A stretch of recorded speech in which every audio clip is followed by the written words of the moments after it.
For those of you out there looking to step up your less lethal self-defense capability even more, Byrna is releasing the limited edition HiViZ Pro Slide attachment for your Byrna SD launchers.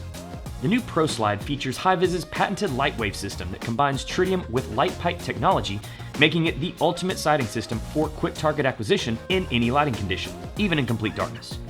To replace your top slide, start by using the removal tool to assist in pulling out the locking brace. Flip your launcher over and pop off the original top slide by pulling from the rear of the slide, making sure that you also remove the ball indicator and the 2 indicator springs. Replace the indicator springs with the ones provided in your kit and position the new ball indicator on top of the springs. Then place your new Pro Slide on the launcher, starting with the front end of the slide. Finally, gently insert the locking brace into the 2 slots in the rear of the launcher and slide it forward until it's fully seated.